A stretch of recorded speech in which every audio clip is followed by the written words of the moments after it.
Nimesh Dabral, welcome you all to ASAP classes and I hope you are all doing great. तो आज हम करने वाले हैं हमारे लीनियर इक्वेशंस इन टू वेरिएबल्स के सब्स्टिट्यूशन मेथड को, और उसी के साथ हम एक्सरसाइज 1.3 भी शुरू करेंगे। 1.3 है ना, मेरे को चेक कर लो, याद नहीं रहता। ओए I am sorry, it is 3.3। तो हम 3.3 एक्सरसाइज को शुरू करने वाले हैं और आपको यहाँ से मैं सिखाऊंगा कि सब्स्टिट्यूशन मेथड कैसे लगाते हैं दो लीनियर इक्वेशंस को सॉल्व करने के लिए। तो शुरू करें, चलिए फिर पहला क्वेश्चन, ये अलग अलग पार्ट्स हैं तो हम उनको सॉल्व करेंगे। तो फर्स्ट पार्ट क्या कहता है कि हमें दो equations x plus y is equals to 14 और x minus y is equals to 4 रखना है। ठीक है, तो मैं आपके इसके छोटे छोटे जो टिप्स वगैरह होते हैं कि आपको कौन सी इक्वेशन लेनी चाहिए, कौन सी इक्वेशन इसके थ्रू सब्स्टिट्यूशन लगाना चाहिए, वो भी मैं आपको बीच में बताता रहूंगा ताकि आपके लिए थोड़ा सा आसानी पड़े। तो देखो यहाँ पे क्या करना चाहिए आपको, जैसे यहाँ पे दो इक्वेशन दे रखी है, तो मुझे यहाँ पे x minus y is equals to 4 दिख रहा है। तो अगर मैं यहाँ से माइनस वाई को उधर ले जाऊंगा तो ये 4 प्लस वाई बन जाएगा, और फिर x की वैल्यू जो 4 प्लस वाई आएगी आप उसको x की जगह पे पुट कर सकते हो। जैसे मैं यहाँ पे आपको बताता हूँ, इसको फर्स्ट इक्वेशन लेता हूँ, सेकेंड इक्वेशन लेता हूँ। तो हम बोलेंगे यूजिंग इक्वेशन सेकेंड हमें मिल जाएगा x is equals to 4 plus y, है ना। माइनस वाई को उधर शिफ्ट कर दिया तो 4 प्लस वाई हो गया। अब देखो क्या करना होता है, जैसे ये आया तो x की वैल्यू आपको क्या दिख रही है, 4 प्लस वाई। इस 4 प्लस वाई को क्या करना है, आपने दूसरी वाली इक्वेशन के x की जगह पे उसको पुट करना है। तो कैसे करेंगे, हम बोलेंगे now put the value of x in 1। हमने क्या किया, फर्स्ट इक्वेशन में पुट करनी है इसको।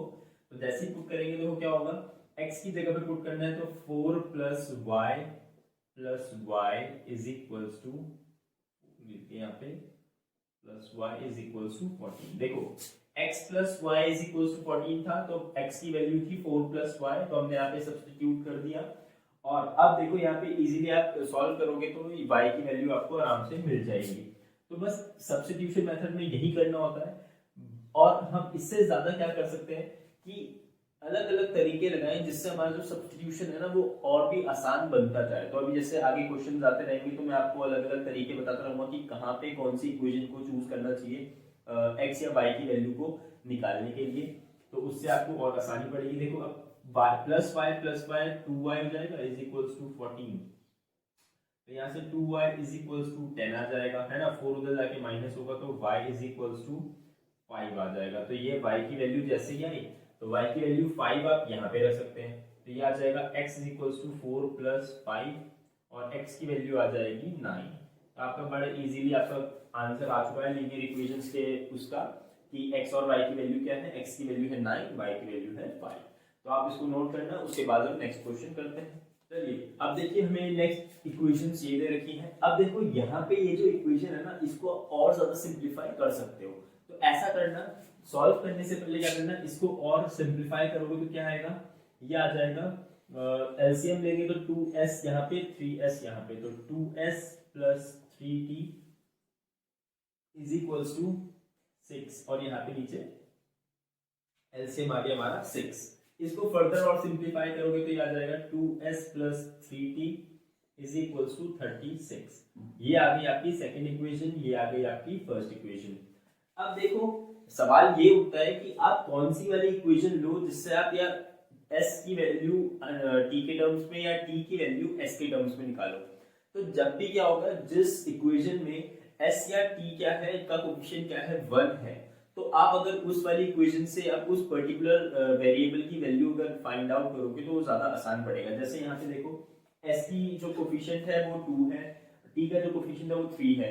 तो अगर हम इससे क्या करते हैं, s या t की वैल्यू निकालने की कोशिश करते हैं तो क्या होगा, ये 3t उधर जाके माइनस 3t होगा, बट ये 2 क्या चला जाएगा और डिवीजन में चला जाएगा। तो थोड़ा सा दिक्कत करने वाला काम हो जाता है, वो ज्यादा दिक्कत नहीं होती बट थोड़ा बहुत वहां पे फर्क पड़ता है।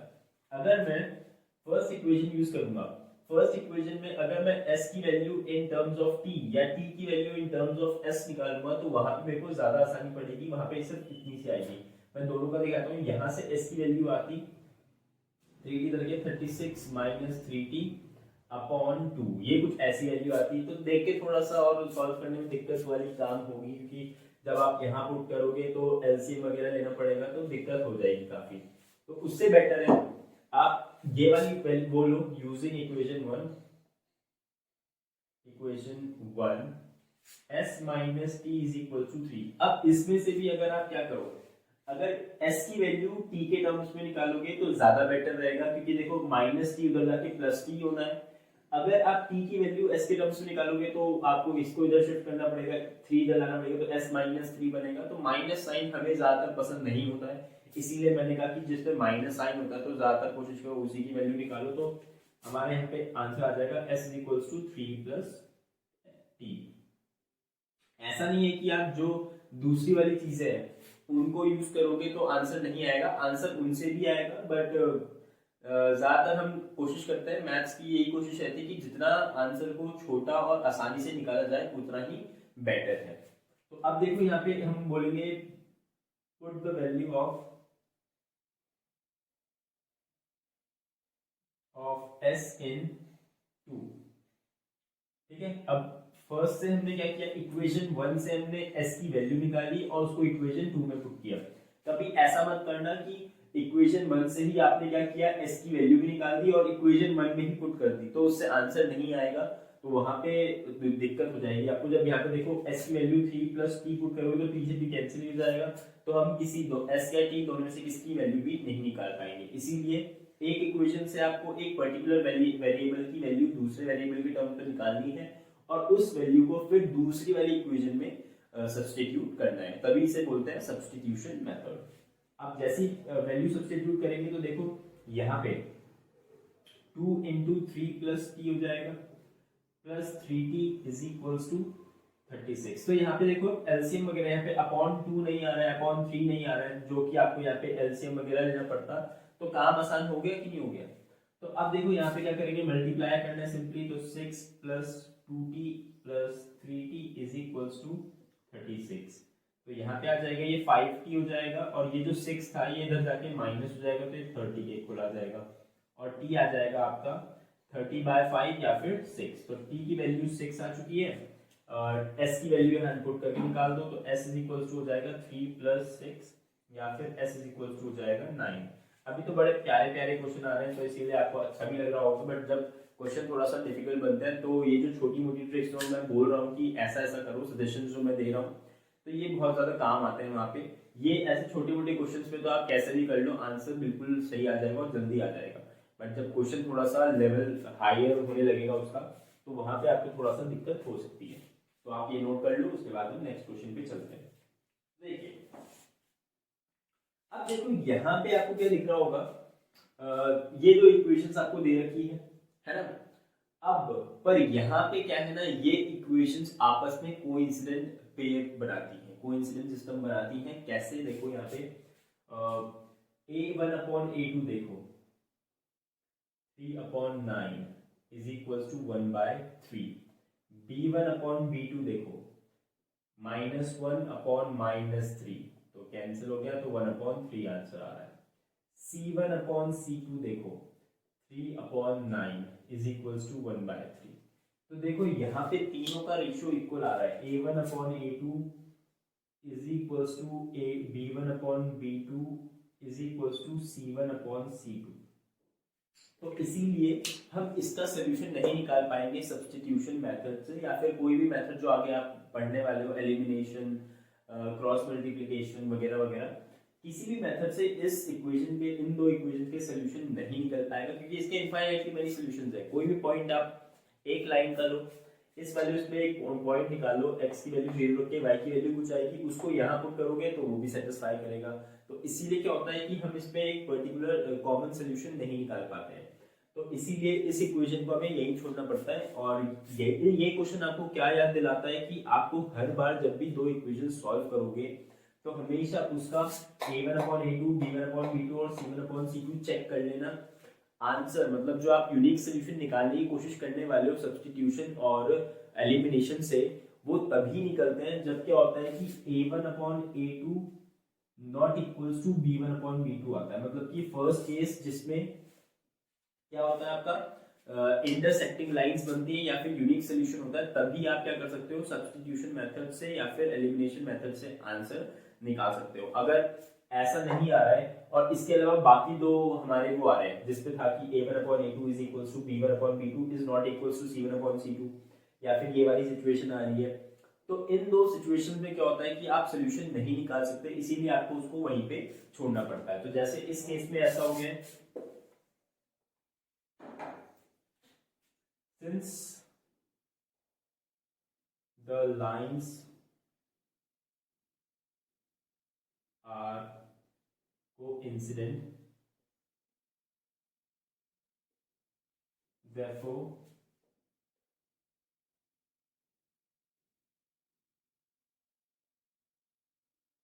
we cannot find a unique solution। मतलब सोल्यूशन तो बहुत एग्जिस्ट करेंगे इसके, कोइंसिडेंट लाइंस है इसलिए तो इनफाइनाइटली मेनी सॉल्यूशंस एग्जिस्ट करेंगे, बट यूनिक सॉल्यूशन कोई एग्जिस्ट नहीं करेगा, यूनिक सॉल्यूशन। तो यहीं पे आपको इसको लिख के छोड़ देना है। तो ये चीज हो गई। तो अब हर बार आपसे आप क्या याद रखेंगे, जब भी आपको दो इक्वेशंस दी होंगी, linear equations, pair of linear equations दिया होगा, तो क्या करना है, आपने पहले चेक करना है कि a1/a2 is equals to b1/b2 तो नहीं आ रहा है, या ऐसा कुछ, मतलब जो सेकंड दो हमारी कंडीशंस थी a1/a2 is equals to b1/b2 is not equals to c1/c2, या फिर ये वाली a1/a2 is equals to b1/b2 is equals to c1/c2, तो ये दो कंडीशन आ रही होंगी तो आपको वहीं पे छोड़ना पड़ेगा इस चीज को, मतलब वहां पे आप सोल्यूशन नहीं निकाल पाओगे सब्स्टिट्यूशन या एलिमिनेशन से, इसीलिए आपको ये लिख के छोड़ना पड़ेगा। दूसरे वाले केस में आपको लिखना पड़ेगा कि there is no unique solution, क्योंकि पैरेलल लाइंस कभी मीट नहीं करती आपस में। तो आप ये नोट कर लीजिए, फिर हम आगे बढ़ते हैं। देखिए ये नेक्स्ट क्वेश्चन है हमारा। ये क्वेश्चन आपको पॉइंट वाले वो नंबर्स दिख रहे होंगे, तो ये आपको थोड़ा सा डराने के लिए देती है, बट डरने वाली कोई बात नहीं है, सब में एक एक पॉइंट है, डेसिमल प्लेस है, तो आप उसको क्या लिख सकते हो, इसको मैं ऐसा लिख सकता हूँ क्या, 2/10x plus 3y/10 is equals to 1.3 नहीं, यहाँ पे 13 आ जाएगा, 13/10 हो सकता है ऐसा, बिल्कुल हो सकता है, क्योंकि पॉइंट जैसे ही हटाते हैं, मतलब कि पॉइंट राइट तरफ शिफ्ट करते हैं, तो अपॉन में 10 0 आना होता है, 0 लगाना होता है। अगर पॉइंट लेफ्ट साइड में शिफ्ट होता है तो 10 जो होता है, 0 जो होता है वो इनटू में आना होता है। तो ये आपको पता होगा, पता होना चाहिए ऑब्वियसली, बट कोई नहीं। तो यहाँ पे ऐसा हो गया, तो यहाँ से आ जाएगा। अब देखो 10 10 कॉमन लेके इस वाले 10 से कट जाएगा, तो आपको इक्वेशन मिलेगी 2x plus 3y is equals to 13। ये इक्वेशन आई है हमारी। और यहाँ पे भी देखेंगे अगर, तो ये भी आपको ऐसी मिलेगी 4/10x plus 5/10y is equals to 23/10।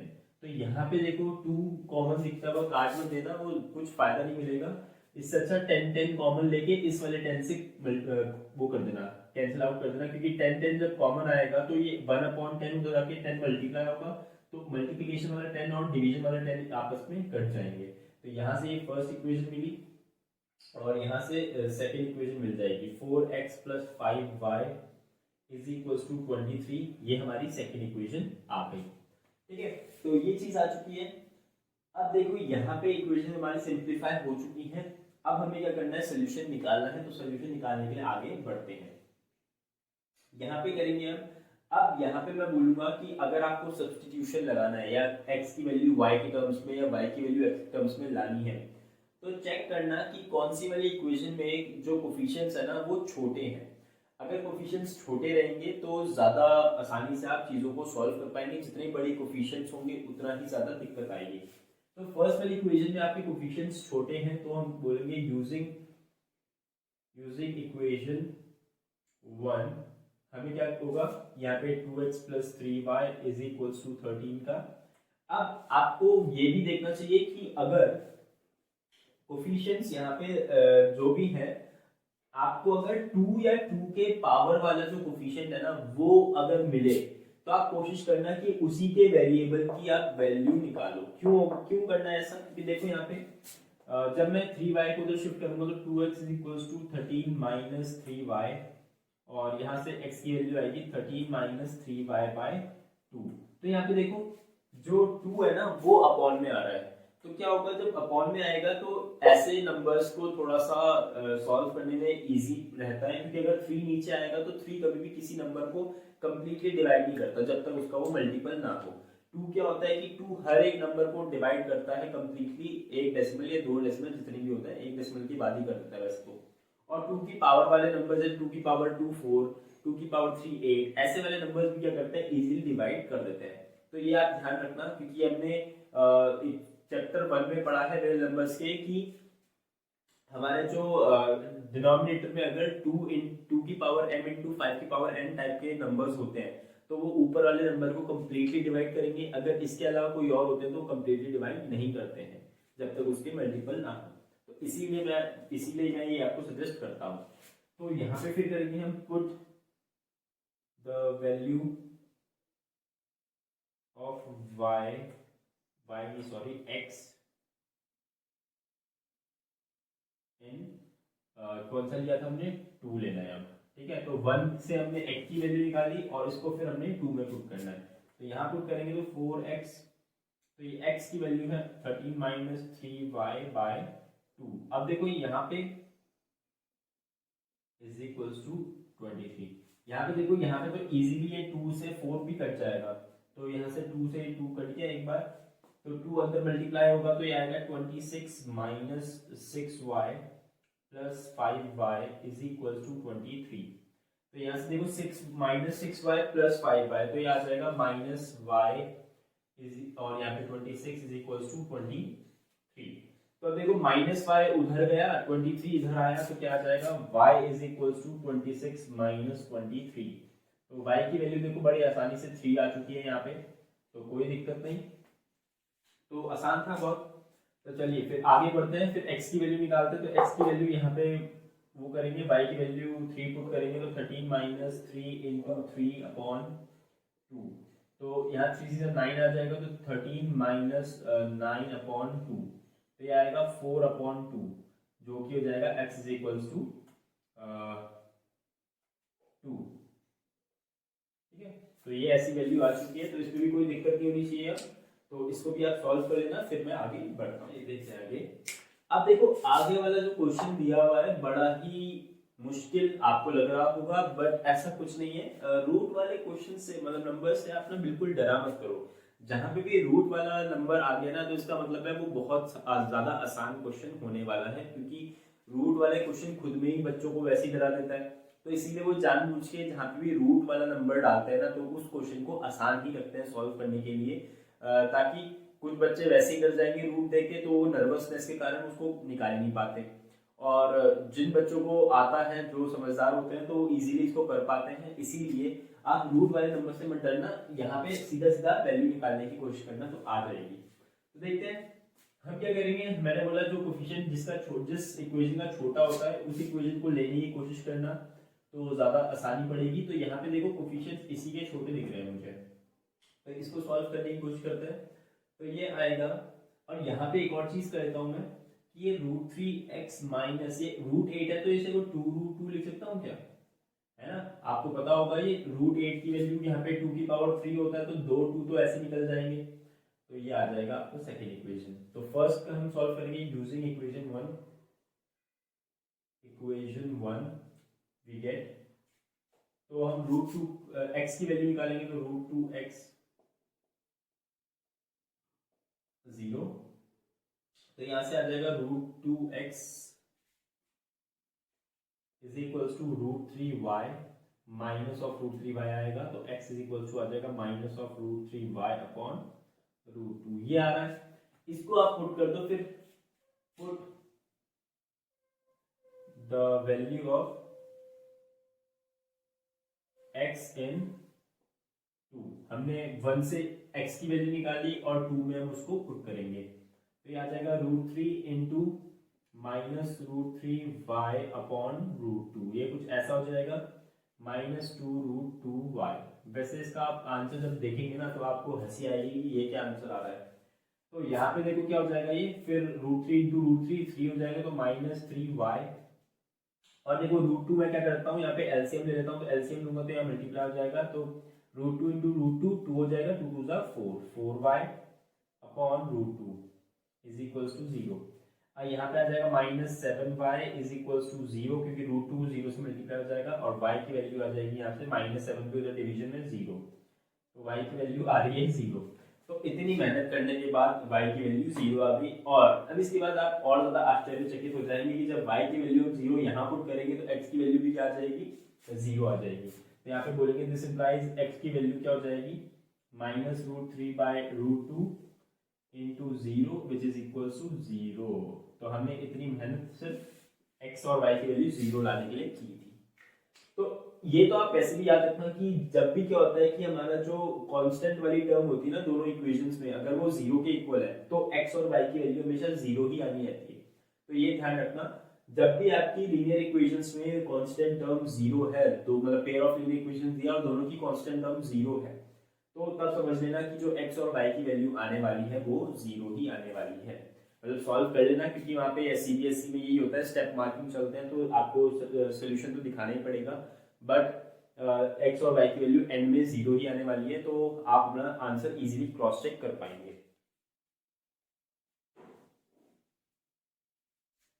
चलिए अब ये वाली इक्वेशन दे रखी है आपको 6 क्वेश्चन। अब इसको थोड़ा सा इन्होंने ज्यादा वो बना दिया, कॉम्प्लेक्स बना दिया, बट कुछ नहीं करना है, एलसीएम वगैरह लो और फटाफट सॉल्व करने की कोशिश करो। तो पहली वाली इक्वेशन का जब एलसीएम लूंगा तो 3 3 9, तो 9x - 2 5 10, 10y अपॉन 6 आ जाएगा, एलसीएम 2 3 6 इज इक्वल्स टू -2। तो यहाँ से आ जाएगा 9x - 10y is equals to 6 2 12, तो -12। तो ये हमारी इक्वेशन आ गई है फर्स्ट। चलो ये आ गया। फिर इसका देखते हैं, यहाँ पे जब एलसीएम लूंगा तो 2x से मल्टीप्लाई होगा तो 2x, 3y से मल्टीप्लाई होगा तो 3y upon 6 is equals to 13/6। तो यहाँ पे देखो 6 से 6 कैंसिल हो जाएगा तो 2x + 3y is equals to 13 आ जाएगा। ये सेकंड इक्वेशन आपकी आ गई है, ठीक है। तो ये आ चुका है। तो फिर से आप क्या करो, मैं सेकंड इक्वेशन को ही चूज करूंगा x या y की वैल्यू निकालने के लिए। तो करते हैं, तो देखिए यहां से हम बोलेंगे यूजिंग 2, हम क्या करेंगे 2x इज इक्वल्स टू हो जाएगा 13 - 3y और x की वैल्यू आ जाएगी 13 - 3y/2। ये आ गई है। पुट वैल्यू ऑफ x इन 1, तो 1 पे पुट करेंगे तो यहाँ पे 9 × 13 - 3y upon 2 -10y is equals to -12। तो ये कुछ ऐसा आ चुका है। तो इसको सॉल्व करना है तो कुछ ज्यादा ऐसा डिफिकल्ट नहीं है। 2 जब एलसीएम लिया जाएगा तो और 9 जब अंदर मल्टीप्लाई होगा तो 13 9 सा 1 कितना होता है 17 -9 3 सा 27y और ये 2 इधर जाएगा तो -20y is equals to -12 upon 2 whole. ठीक है। अब 2 यहाँ पे क्रॉस मल्टीप्लाई होगा तो देखो यहाँ पे आ जाएगा 117 - 47y आ जाएगा। ये जब मल्टीप्लाई होगा तो -24, तो देखो -40 47y इधर -24 इधर, तो 47y इज इक्वल्स टू 117 + 24। तो जरा ऐड करो से कितना आएगा, ये 1 आ जाएगा दे देगा यहाँ पे और 1 यहाँ पे, तो 4 1 141 आ रहा है। 47y इज इक्वल्स टू, अब देखो 141 अपॉन 47 दे रहा है, तो क्या 47 के टेबल में ये आता है 3 7 21 1 2 3 2 4 12 12 + 2 4, हाँ तो ये आ रहा है 3 टाइम्स, तो 3 टाइम्स आ रहा है ये, तो y इज इक्वल्स टू 3। तो ऐसी कैलकुलेशंस को देख के डरना मत कि 141 अपॉन 47 आ गया तो ये हो सकता है कटे ना, तो ट्राई करना, इजीली कट जाएगा, कोई दिक्कत नहीं होने वाली। तो y की वैल्यू जैसी 3i, आप x की वैल्यू निकाल दो यहाँ पे पुट करके, तो x इज इक्वल टू आ जाएगा 13 - 3 × 3/2। ये तो मुझे ऐसा पहला भी किया हुआ लग रहा है मुझे। 13 - 9 अपॉन 2, यह आ जाएगा x equals to 4/2 which is equals to 2। तो x की वैल्यू आ चुकी है 2, तो कोई दिक्कत नहीं, तो ये भी आप कर लीजिए। तो ज़्यादा मुश्किल क्वेश्चन नहीं था, तो नोट कर लीजिए, फिर हम आगे बढ़ते हैं। चलिए ये देखते हैं सेकंड क्वेश्चन क्या बोल रहा है। सेकंड क्वेश्चन बोल रहा है कि solve 2x + 3y = 11 and 2x - 4y = -24 and hence find the value of m for which y = mx + 3। तो ज्यादा मुश्किल क्वेश्चन नहीं है, आपको क्या करना है कि जो पहली दो इक्वेशंस दे रखी है उनको आपस में सॉल्व करके x और y की वैल्यू निकालनी है। एक बार x और y की वैल्यू आ गई तो थर्ड इक्वेशन जो y = mx + 3 दे रखी है ना, इस पे y और x की वैल्यू पुट करनी है और इजीली आपकी m की वैल्यू आ जाएगी। तो ज्यादा डिफिकल्ट नहीं है, देखते हैं आगे। मैं क्वेश्चन यहाँ पे लिख देता हूँ। 2x + 3y = 11, 2x - 4y = 24।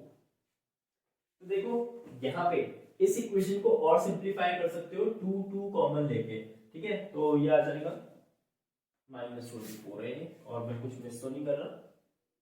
तो जैसी कॉमन लेंगे तो आएगा x - 2y = -12। तो ये ऐसा कुछ आ जाएगा। तो फर्स्ट इक्वेशन ये हुई, second equation.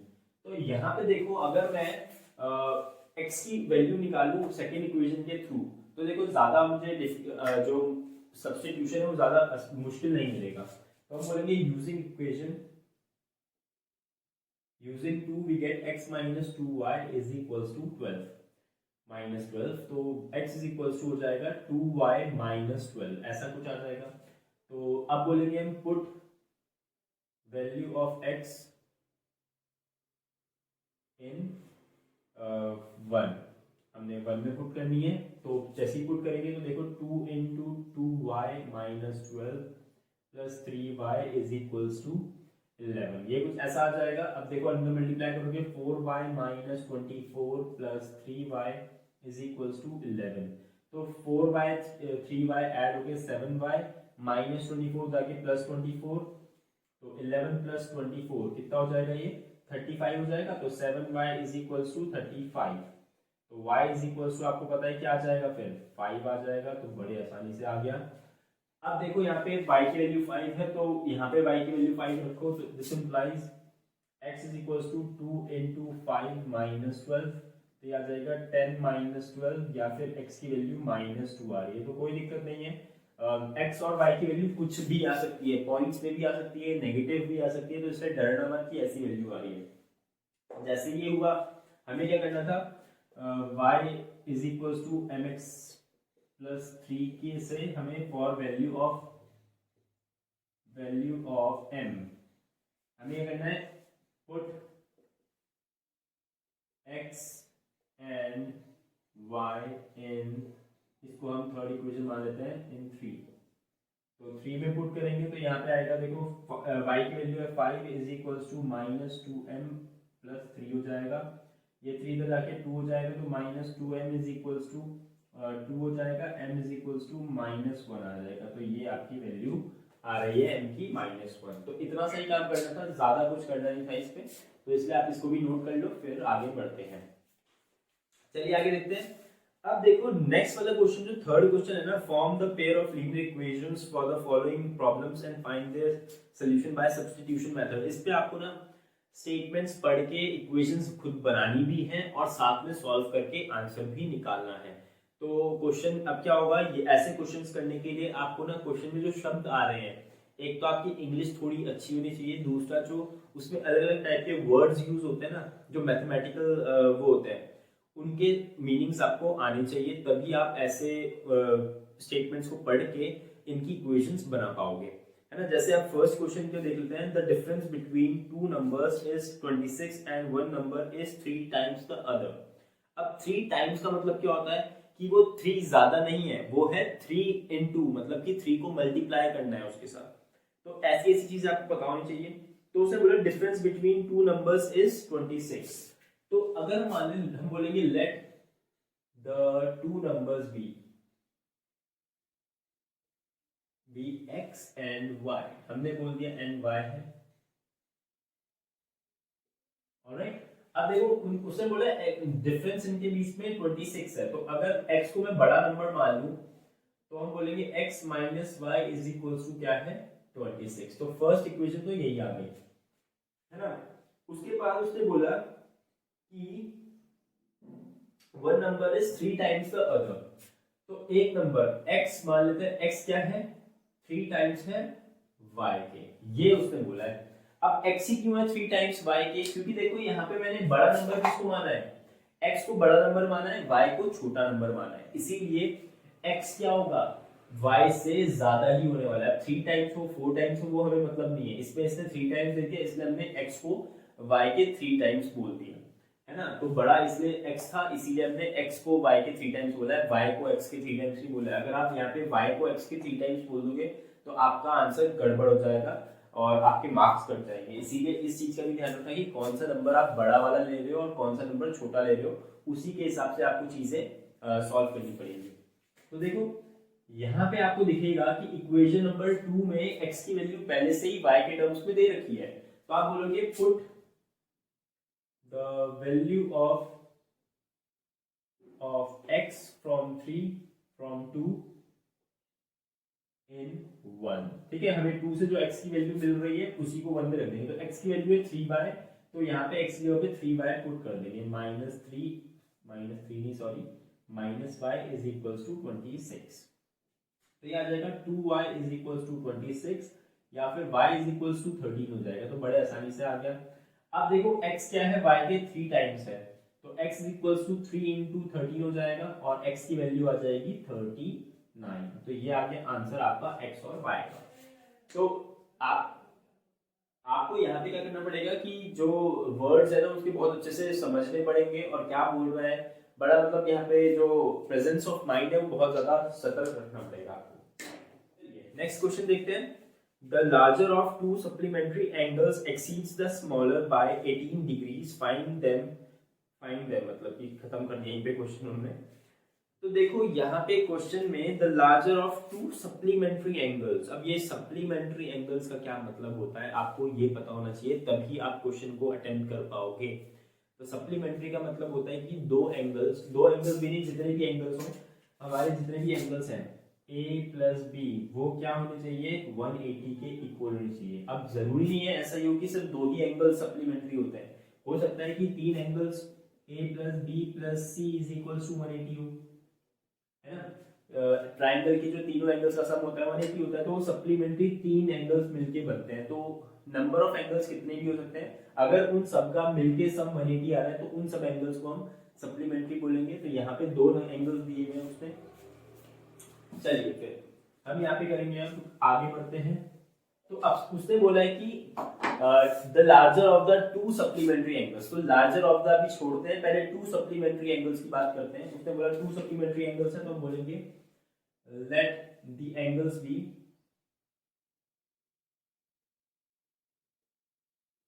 x and y। हमने बोला जो दो एंगल्स हैं उनको x और y लेते हैं, तो यहाँ पे सप्लीमेंट्री बोला है तो x plus y is equal to 180 degree आ जाएगा। ठीक है, तो ये फर्स्ट इक्वेशन आ चुकी है, तो कोई दिक्कत नहीं है।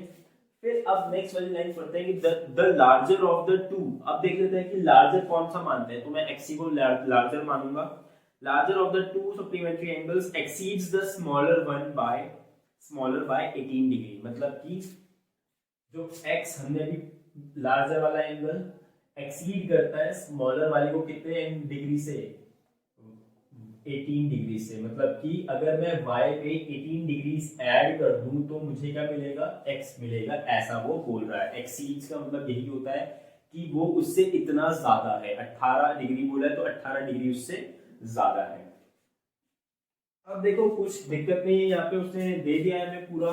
अब ये सेकंड इक्वेशन मान लो, हम बोलेंगे यहाँ से देखो x की वैल्यू y के टर्म्स में मिल ही रखी है, तो बोलेंगे पुट द वैल्यू ऑफ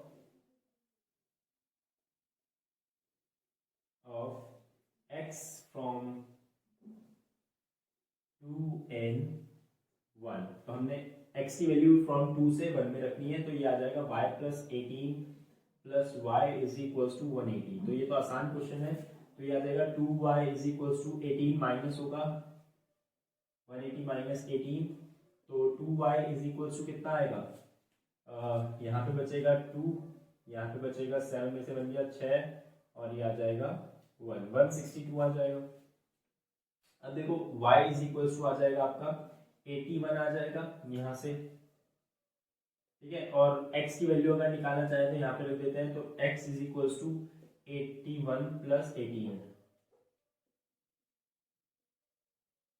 तो ये आ जाएगा x is equals to 99 degrees आ जाएगा। तो ये आ गया आपकी x की वैल्यू, ये आ गई y की वैल्यू। तो मुश्किल नहीं था, आसान था क्वेश्चन।